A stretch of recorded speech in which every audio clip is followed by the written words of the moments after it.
Hey guys, it's a special episode today. This story is called Kankandara and is well known across Japan, kind of like the Kisaragi Station story. Some believe it to be 100% true, while others don't, but I'll leave it up to you to decide. It was a long one to translate, hence the delay, but I hope this video was worth the wait.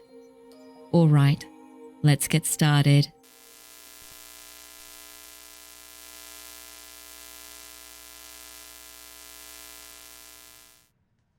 I lived in the countryside during my elementary and middle school days. I was ignorant of the world and having nothing to do in that place. My two closest friends and I were always doing stupid things and getting up to no good. Let's call them Jido and Koji. Koji and my family let us do anything we wanted. They were too busy with their own lives. Jido's mum was different though. She was strict, but she was always there for him. But in our last year of middle school, Jido and his mum got into a pretty big fight. He didn't tell me any details, but his dad walked in while he was beating his mum up. He walked directly to his wife, who was staring at the floor with dead eyes, her hair a mess, her clothes torn. He hugged her tight, and without even looking at Jido, said, "I don't recognize you anymore. You're so far gone that you think you have the right to treat your mother this way. Can't you see how much she loves and cares about you?" "Shut up," Jido spat out. "I'll fucking kill you." His dad didn't react and continued talking. "So, I guess there's nothing in life you fear, right?"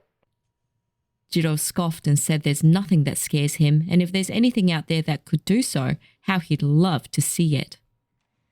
His dad remained silent for a while and spoke again. "You're my son. I know how much your mother cares for you and how worried she is about you. And if this is how you treat her, then I have a suggestion for you. I'm not speaking to you as your father anymore, but as one human being to another, a stranger. Let me warn you that my willingness to share this with you means that I've come to peace with the fact that you could very well die. So, if you think you're so invincible, then listen." Jido became somewhat nervous, but he told his dad to stop beating around the bush and to just spit it out. "You know the area in the forest that's off limits? Go into that place and move further in. Once you're there, you'll know. And since you think you're so tough, just go crazy in there like you do at home. I dare you." The forest he was referring to was a very small forest at the foot of a small mountain where we lived. Anyone could go in, but there was a certain area that was off limits. Just imagine a square with a small circle inside. The circle was the off-limits area. Simple as that. I had heard that it was surrounded by a fence nearly 2 meters or 6.5 feet tall, with rope all around the perimeter as well. There were traditional paper streamers and bells of various sizes hanging from the twisted rope, and a barbed wire lined the top of it. The shape of this fenced-off area was oddly distorted, and anyone looking at it could tell that this space wasn't normal. I've seen shrine maidens gathered around the entrance to the forest on several occasions. On these days, the entire forest is off limits, so I have no idea what they're doing there, but there were several rumors flying around.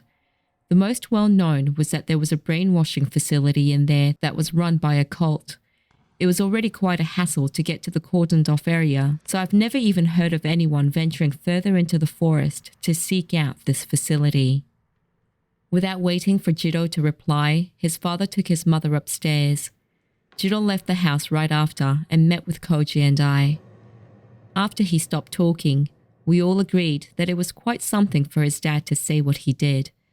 I told them about the rumor and how he might get caught by the cult and get brainwashed, and I asked him whether he was going. Jido replied, "Of course I'm going. I'm sure it's all a lie anyway." Thinking it would be fun, Koji and I decided to join him. We prepared all kinds of tools, and it was 1 a.m. when we finally met up again at the forest's entrance.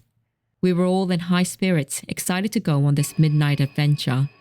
We used our flashlights to illuminate the path and enter the forest. It was an easy walk. We didn't need any serious hiking gear or heavy clothing, but it was a good 40-minute walk to get to our destination. We'd only been walking for about 5 minutes when we noticed something weird. The moment we actually stepped into the forest, Jido said, "Hey, do you guys hear that?" We stopped in our tracks, and sure enough, we could hear some faint sounds coming from afar. They were accentuated by the silent night. It sounded like someone or something was walking in the distance. We could hear the rustling of leaves and small branches cracking in the distance. We didn't feel scared at first. Again, the sounds were quite faint and far away. We were in the forest, so it was probably some animal. That's what we told ourselves, and we continued on our adventure. After about 20 minutes or so, Jido noticed something and stopped us and told Koji to walk ahead by himself. Koji was obviously confused and asked him why, but Jido just told him to do it. And so he walked a few meters away from us, turned around, and came back. Jido stood there quietly, looking pensive. Koji and I asked him what was going on, and Jido said, "Be quiet and listen real carefully." With that, he walked off by himself and came back. He repeated that about 3 times until Koji and I realized too. The sounds we heard from the distance would start as soon as we started walking and would stop whenever we stopped. Whatever it was following our movements. It felt like the temperature dropped by a few degrees. I couldn't help but feel a cold shiver run down my spine.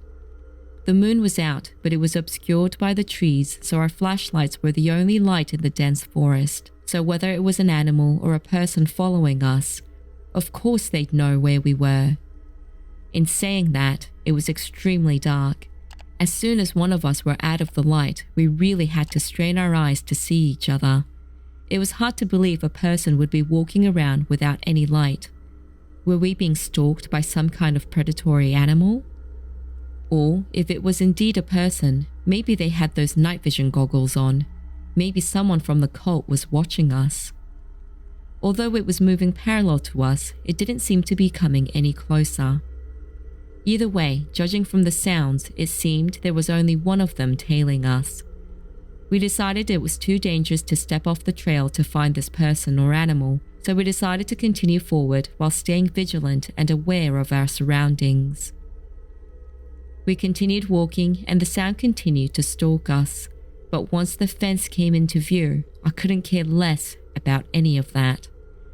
And that's because, seeing the fence for the first time, I was at a loss for words on how eerie and surreal the entire place looked.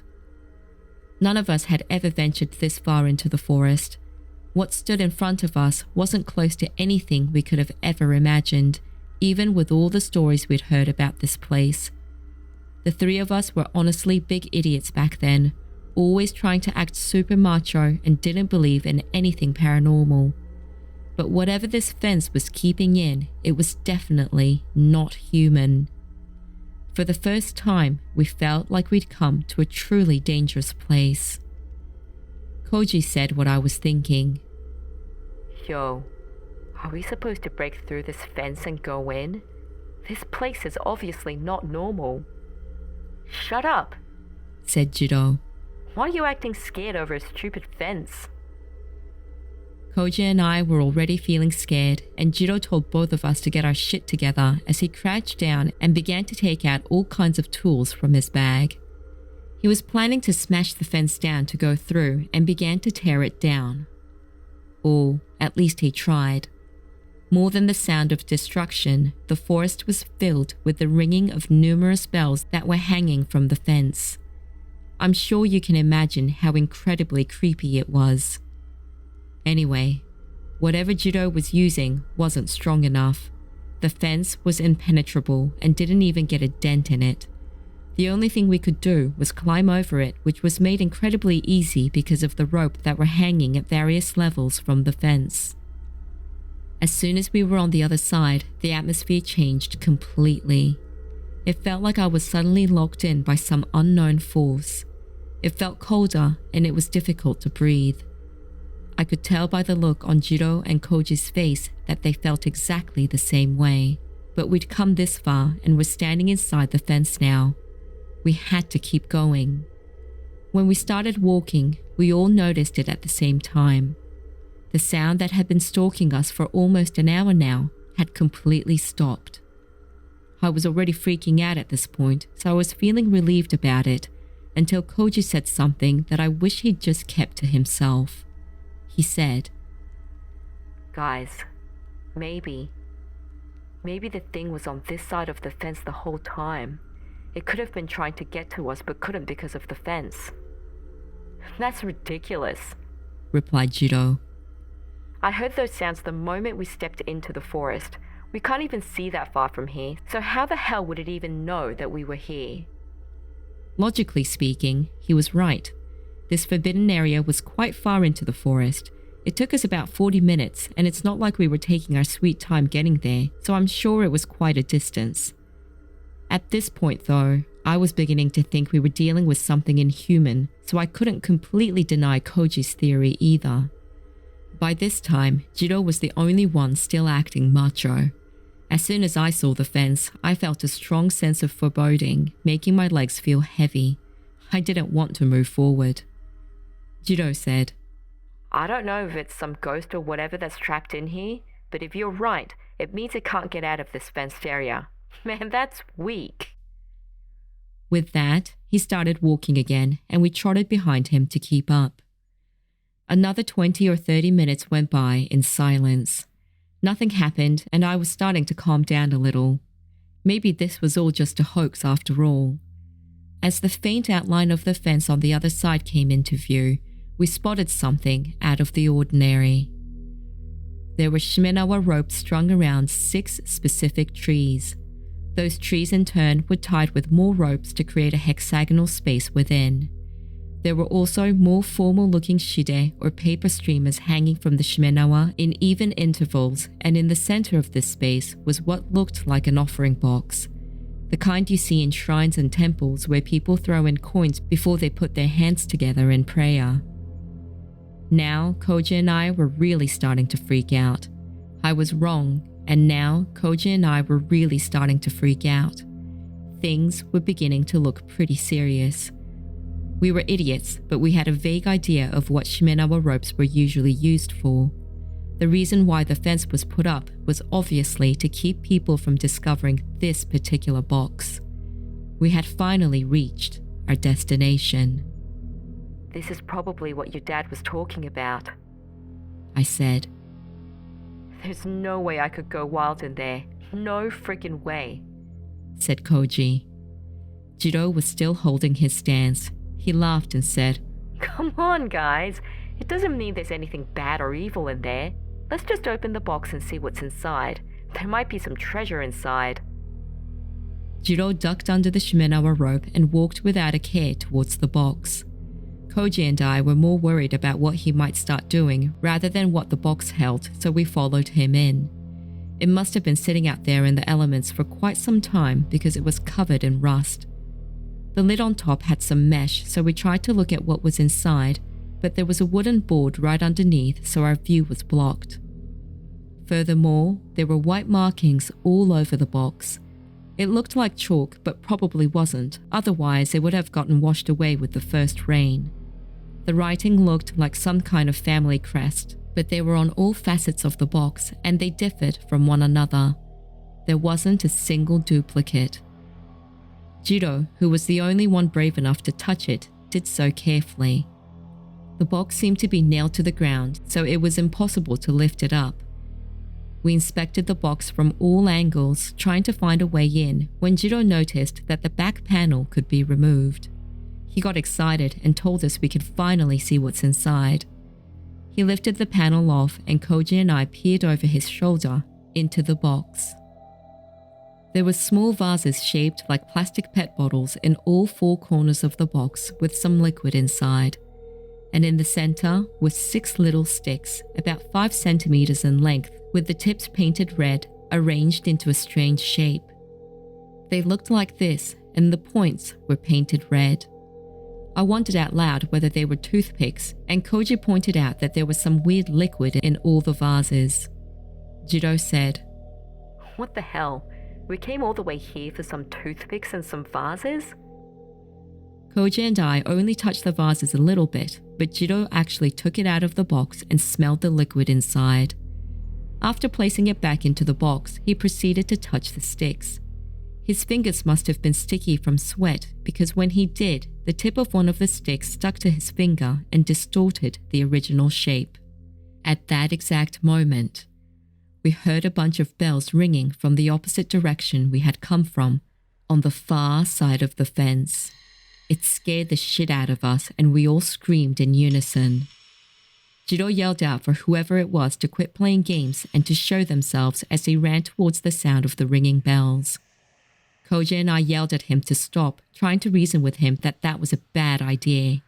Just as we were about to start chasing after him, Jido stopped dead in his tracks and froze in place.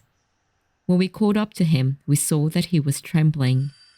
Never seeing him like this before, I wondered whether he was pranking us, but I reflexively looked at where his flashlight was pointing. It was lighting up the base of one of the trees ahead of us, and in its shadow was a woman's face. We saw half of her head peeking out and looking at us. She didn't seem to be blinded by the flashlight at all. All her teeth were bared in the widest grin I'd ever seen, and her eyes were dead set, staring right at us. One of us let out the loudest scream, and we all began running in the direction we'd originally come from. My mind went blank, and I had no time to worry about the other guys as my body went straight into flight mode. We frantically ran as fast as we could back towards the fence. When we were finally there, we all jumped onto it and clambered up. Koji, though, was so terrified that he couldn't get his hands and legs to cooperate and was having a really hard time coming back over to the other side. Jido and I yelled and screamed at him to hurry the fuck up. We didn't know what else to do. I was screaming and crying, asking what the hell we just saw, while Jido told me to shut the fuck up because he didn't know. We were all absolutely terrified and in a complete panic. And then we heard it again. The sound of the bells. It was louder than before, and the entire fence began to shake from left to right. Jido and I looked all around, trying to figure out what direction the bells were ringing from. It was coming from deeper in the mountain, and as it got louder and closer, the fence began to shake even more vigorously, which made it even harder for Koji to climb over it. We were freaking out, yelling at Koji to hurry up. I'm sure our yelling and screaming made it even worse for him, but we couldn't just stay silent. Koji was screaming as well, trying to get up the stupid fence, but just as he was about to reach the top, Jido and my attention was elsewhere altogether. Sweat poured out of every orifice. I was trembling like a leaf, and I'd lost my voice. Koji noticed and, still hanging onto the fence, he looked in the direction we were staring at. The fence continued deeper into the forest. We could barely see it because it was so dark, but there it was, on our side of the fence.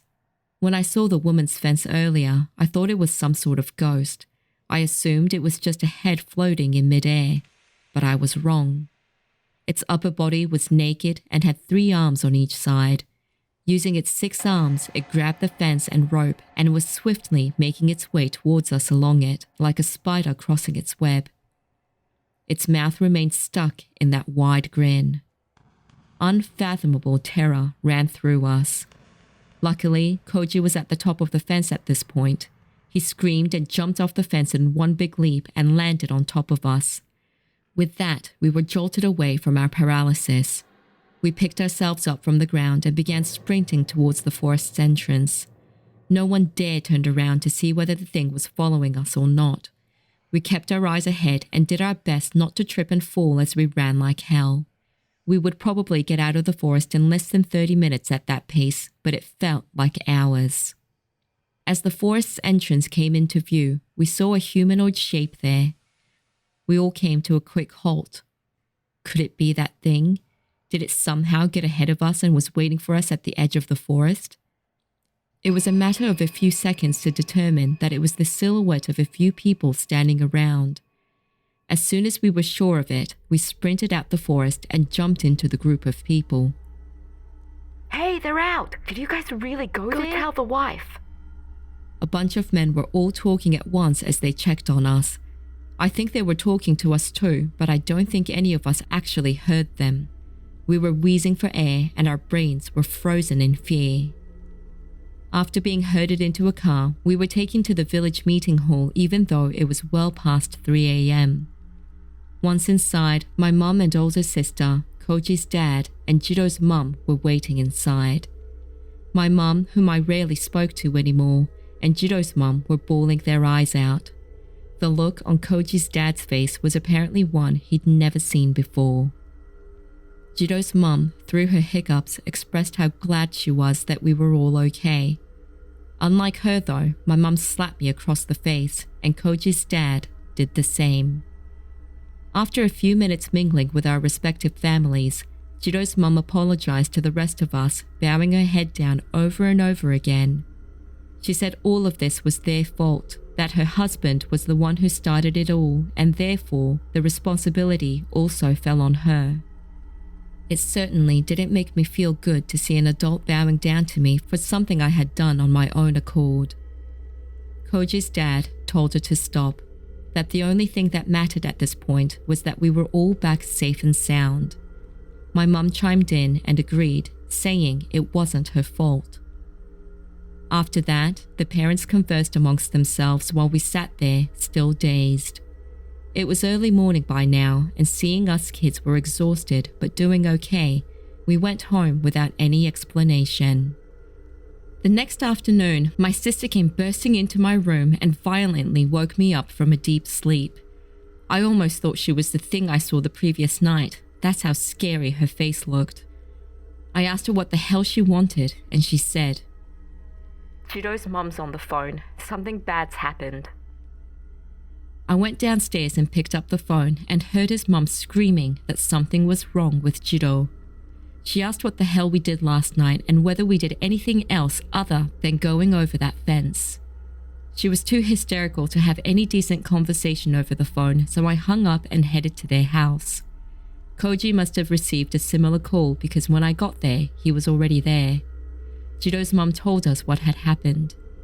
When they got back home early in the morning, Jido suddenly began screaming that his arms and legs hurt.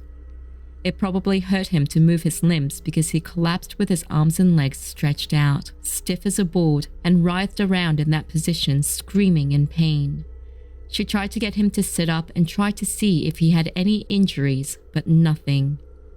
With her husband's help, they managed to carry him up to his room, but after this many hours, his pain hadn't subsided one bit. That's when she decided to call us to see whether we were okay. When she was done talking, Koji and I got up and headed straight towards Jido's room. We could hear him screaming from the foot of the stairs. He was repeating the words, "It hurts," and when we entered the room, we saw him rolling around with his arms and legs stretched out. We ran over to him and tried to talk to him, tried to ask what was going on, whether he was okay, but all he could do was yell out in pain. He didn't even look at us. What the hell was going on? We went back downstairs, and this time, Jido's mum asked us in a calm and serious tone, You boys need to tell me exactly what you did last night, and then I'll know what's happened to my son. What did you do? I knew exactly what she was asking. The human mind will replay everything when you're talking about an experience you've had, and I really didn't want to see that thing in my mind's eye again. We had a hard time explaining things in order, and most of what we said revolved around the thing we saw and what it looked like. But that wasn't what Jido's mum wanted to know. She wanted to know what we did, not what we saw. She had to ask us pointed questions in order to figure out why Jido was the way he was. If it was caused by something we saw, then Koji and I would be in the same shoes. But we were okay. So what did we do? That was almost exactly the same as well. We all touched that box and the vase inside the box. We were talking and tracing our memory back when Koji and I both realized at the same time. Those small toothpick-like sticks. Jido was the only one who touched them. And when he did, it had shifted shape, and he didn't put it back the way it was. As we spoke over each other, his mum's face drained of all colour and she began to tremble. She ran over to a cupboard and pulled out some kind of paper from one of its drawers, and with that, made a phone call. We just watched in silence. After a few minutes, she came back and said in a trembling voice, "If we go there, he can see us right away. Both of you need to go home and get ready. I'll call your parents to let them know. Don't worry, you don't need to explain anything to them. Come back to my house the day after tomorrow." What? Who did we have to go see? We tried to ask her what she meant, but she shooed us away. When we got home, we were told by our parents that we had no choice but to go. Those were the only words spoken regarding the situation. 2 days later, Jido's mum took Koji and I to some place. Apparently, Jido got there the day before. I assumed it would be a few hours drive away at most, but we had to travel several hours by bullet train, then another few hours on a local train line. We were in some faraway prefecture and taken to a village deep in the mountains. It was beautiful, the kind of place you might see in a painting somewhere. We were guided to a mansion on the outskirts of the village. It was a big, old mansion, very impressive with a detached building and storehouse. When Jido's mum rang the doorbell, an old man and a girl greeted us. The man looked a bit rough around the edges, but was wearing a nice suit. The girl seemed to be a few years older than us, was dressed in white and red like a miko or a shrine maiden. A miko, also known as a shrine maiden, is a priestess who works at a Shinto shrine. They are trained to perform certain tasks such as sacred cleansing. The traditional attire of a miko is a pair of red hakama which are divided, pleated trousers, a white kosode which is a predecessor of the kimono, and some white or red hair ribbons. In Shinto, the color white symbolizes purity. They once performed spirit possessions whereby the possessed miko serves as a medium to communicate the divine will or message of a kami or god, or that of an evil spirit. In our brief introductions, the man gave a mundane surname, but the girl, I think she said her name was Aoi Kanjo, or at least that's what I heard. It was apparently a pseudonym because her family background was completely on a need-to-know basis, or something like that. I really didn't understand much, and I still don't. I'll do my best to recount what happened next in an easy-to-understand manner. We were led into a spacious tatami room, and still, without knowing what the hell was going on, a meeting began. The man started off by saying Jido was resting and asked his mum whether we were the 2 kids that were with him that night. She answered in the affirmative. The man turned to us and said, "Boys, please tell us exactly what happened. Where did you go? What did you do? What did you see? Give as much detail as you can." We did as we were told. Seeing we had gone through it with Jido's mum a couple nights ago, we were able to explain everything somewhat coherently and in order. But just as we got to the part about the little branches, the old man interrupted. His sudden loud voice made me jump. He lunged forward towards us that I thought he was going to tackle us down and said angrily, "You didn't move them, did you?" Aoi said in her small mosquito-like voice. "At the center of that box, there were little sticks laid out in a certain shape. Did you touch them? Did you move them?" I told her that both of those things occurred. Aoi said, "Do you remember who moved them? It's not about who touched them, but who distorted the shape." Koji and I looked at each other and replied at the same time. "Jido did." The old man sat back and said to Jido's mum, "I'm sorry. There's nothing that can be done for your son. I didn't know the full story until now. His symptoms could have been caused by a number of other things, but this... It never crossed my mind that he could have moved those sticks." Jido's mum was at a loss for words as the full weight of it all came crashing down. She just looked down at her hands and stayed that way. We felt the same way. What did he mean by there was nothing they could do for him? I wanted to ask, but I couldn't bring myself to. After a moment of silence and seeing our state, the man with a large sigh finally told us what we had seen that night. The common name is Naradara, but in the old days was called Kankandara.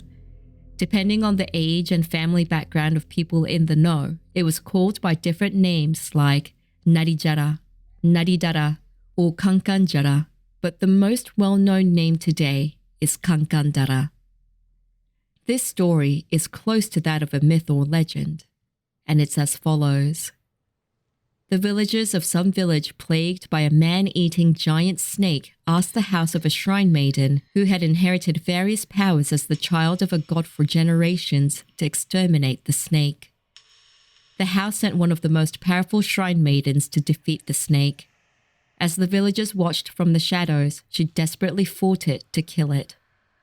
However, the snake didn't miss its slight opportunity, a mere fraction of a second when the shrine maiden's focus was disrupted, and ate the lower half of her body.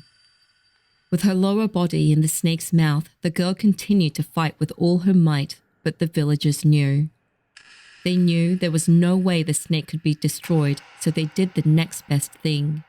They said, "We will offer this maiden as a sacrifice, but in return, you have to guarantee the safety of everyone in this village." The snake was afraid of this powerful woman, so it agreed, and with that, the villagers cut off the woman's arms to make it easier for the snake to consume her. And so the villagers went back to a peaceful life. But it was found out that the shrine maiden's family had planned all of this from the start. Her family consisted of 6 other people, and it didn't take long for things to go terribly wrong. The giant snake stopped appearing one day, and the village that was supposed to be safe wasn't anymore.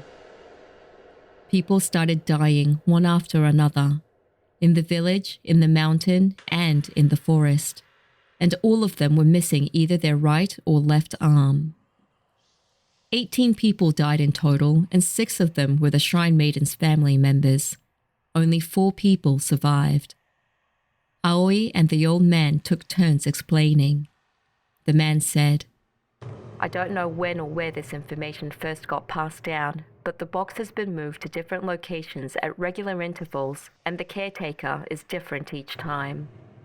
I'm sure you saw something that looked like a family crest on the box. They belong to the families that have provided a place for the box to be hidden. There's a meeting for families like ours to decide who will have to take care of it next. Sometimes there are idiots who volunteer. No one other than the caretaker knows anything about the Kankandara, and the caretaker only tells the nearby residents that it has a curse and who to contact in case of an emergency. When the information is passed on, someone from a family like ours is present, so people can see straight away that it's a serious matter. The current caretaker is not us, but I received a call yesterday and was told it was an emergency, and so, you're here." Apparently, Jido's mum had called someone else 2 days ago, and after hearing the story, they brought Jido to this house. After much discussion, it was decided that Aoi and this man would be the one to help us. Jido's mum had called them as soon as she figured out we'd ventured into the forest and was given a brief explanation, and that's why she knew who to reach out to when we got back. Aoi continued. "The box is usually moved to a mountain or a forest. As you probably saw, the 6 trees and 6 ropes represent the villagers. The 6 small sticks represent the shrine maiden's family, and the vases placed in the 4 corners represent the 4 survivors. And finally, the shape of the 6 sticks represents the shrine maiden who was sacrificed. No one, including my family, probably knows anything more than what we're able to disclose to you today. We don't know how the layout of these sticks came to be. We don't know anything more about the box, and we don't have any details about how the Kankandara came to be. It all probably got lost as it got passed down from generation to generation. However, the most commonly discussed theory is that the 4 survivors researched all sorts of things to calm the grudge at the shrine maiden's house, and that this unique form was born as a result. As for the fence, only the bells have been passed down with the ritual. The ropes and other things were apparently made by the caretaker. The man spoke up.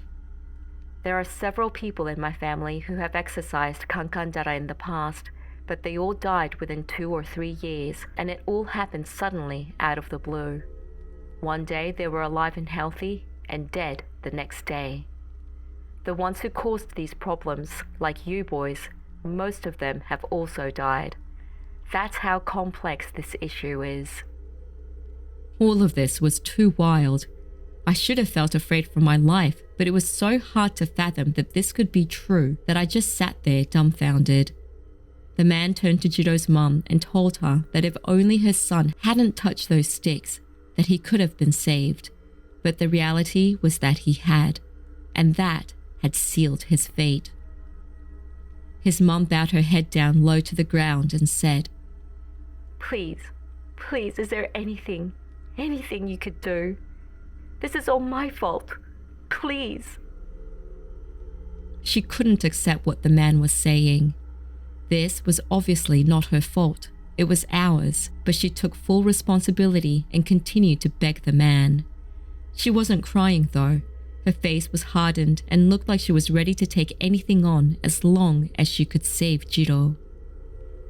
The man looked at her apologetically. Trust me. If I could do something, I would. But he moved those sticks and he saw the Kankandara in the flesh. You boys saw her too, didn't you? What you saw was the shrine maiden that was sacrificed. You saw its lower body too, didn't you? So you know what that shape signified, right? Koji and I both looked at him. Koji replied, Its lower body? No. We only saw the upper half. Aoi and the man looked surprised. What do you mean? If Jido moved those sticks, you should have seen its lower half as well. How many arms did it have? Asked Aoi. We told them it had 3 arms on each side, a total of 6, and that it didn't have a lower body. The man got excited again as he leaned over the table to make sure that that was the case. We were sure of it. He turned to Jido's mum and said with a smile, There might be some hope after all. The 3 of us turned our attention back to them and listened intently as they explained their reasoning. Aoi said, There are 2 actions that will bring about the Kankandara's wrath.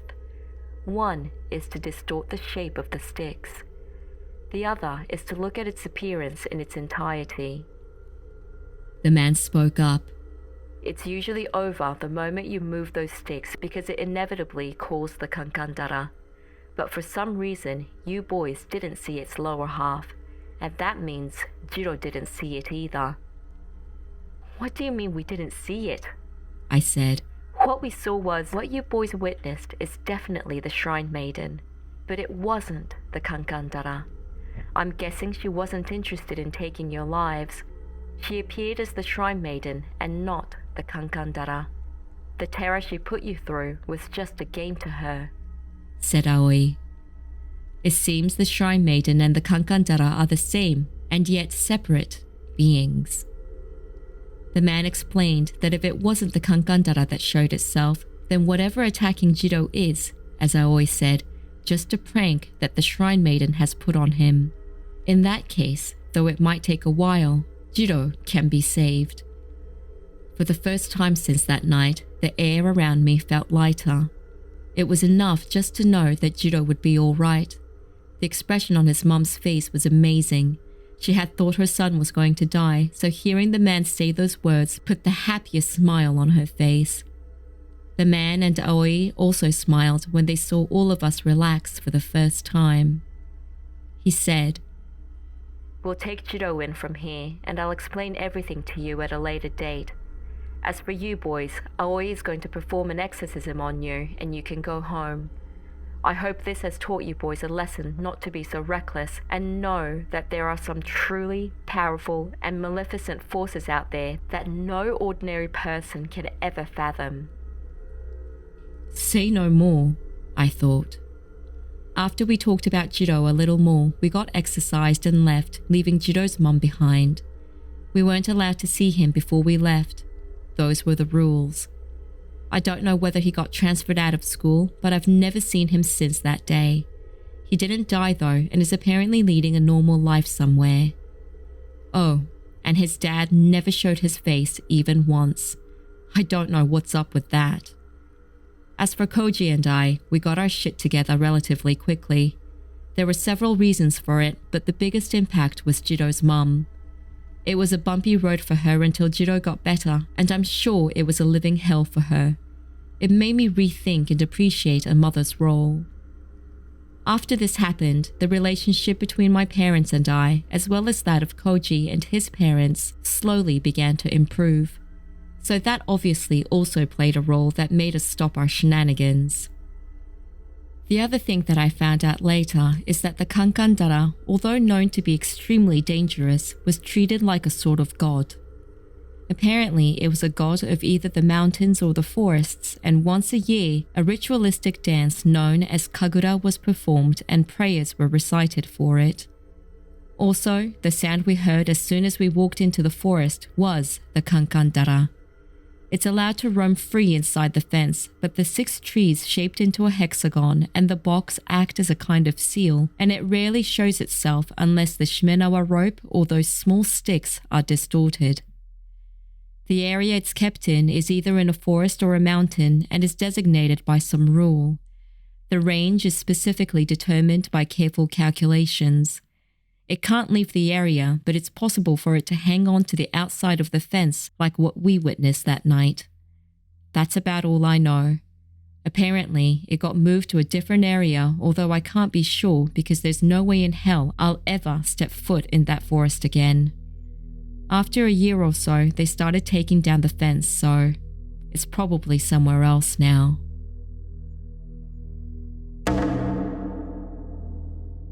That's it, guys.